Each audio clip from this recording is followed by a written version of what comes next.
Thank you very much for inviting me here to introduce this amazing day. And we are in an amazing space, a space that wasn't here 15 years ago. It's a new space, and it's symbolic of our view of how we not just shape the space that is our borough, but to shape the future that is in the aspirations of everyone who lives on our borough, everyone who lives in this part of London, and everyone who lives in our amazing country. I stress that I'm a politician. I'm wearing a tie for the first time in a long time. I've just been to the Pony Club to meet Her Royal Highness Princess Anne, and I thought a tie was fitting, but normally I would be much more dressed like a Californian startup entrepreneur. So I'm sorry for my formal dress. But I've been in office and I've been the leader of this borough for 10 years.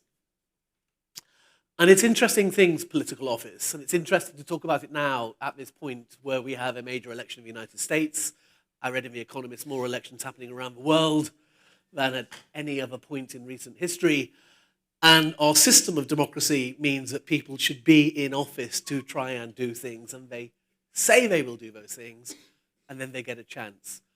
And for me, the honor of being in that situation meant that if you're going to be in a position of influence, you should try and do big things.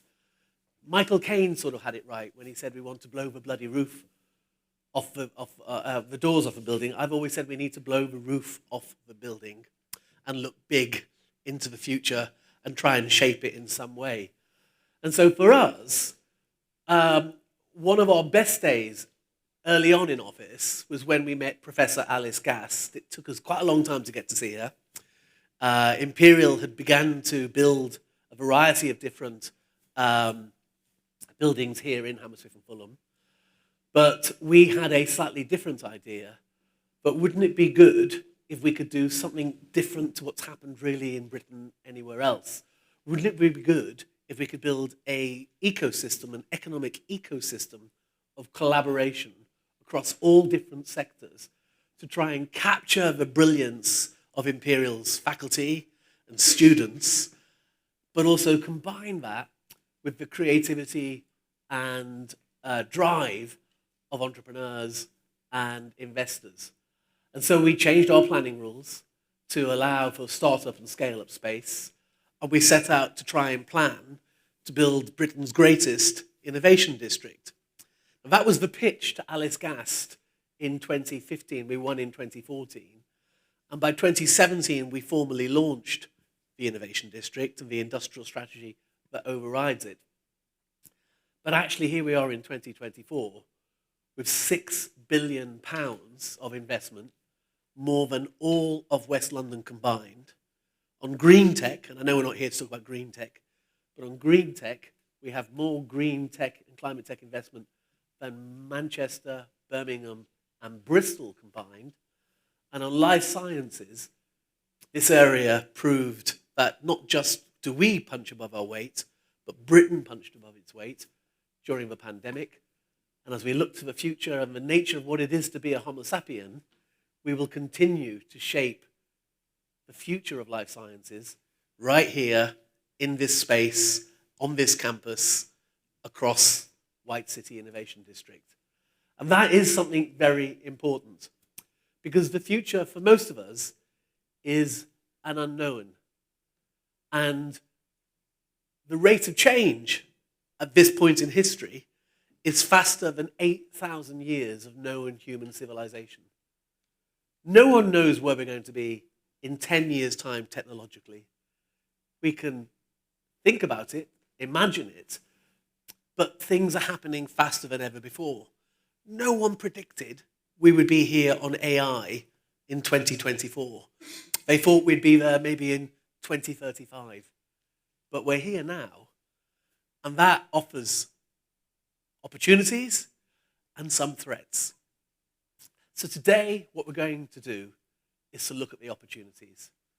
We're going to look at what do we do to create that essence of what makes this space work, the collaboration, the clever people, smart people working together, the free thinking, the best of our liberal democracy, where anyone can say and think what they want to do and study and understand the most cutting aspects of science.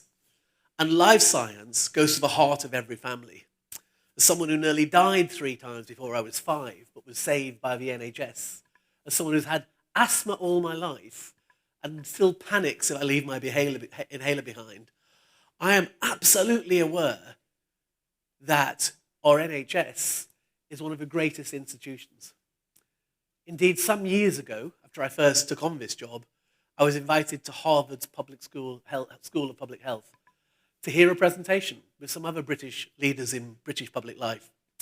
And the man who gave the presentation had helped introduce President Obama's Obamacare program. And he checked the audience. He said, "Can I just begin by checking all of you are British?" And we said, "Yes." He said, "You should know that your NHS, whatever weaknesses it might have, is still the shining light of universal healthcare on earth. And whatever you think you've come to learn from us, we look to you as our inspiration." Now combine that with the amazing work that you're doing here and that students are doing here, that your faculty is doing here, and combine that with a municipal entrepreneurial authority who wants to shape the future to make it an ever more perfect society. And we are standing in a time and space where something special can happen. We're going to find out a bit about that today from the other panel members, and we're going to find out about it when we meet different people. But we should never forget, all of us, what an honor it is to be in this moment where we get to make an ever better human condition because of the cleverness of everything that's put us in this point. So thank you very much. Have a great day. And thank you for inviting me to open this conference.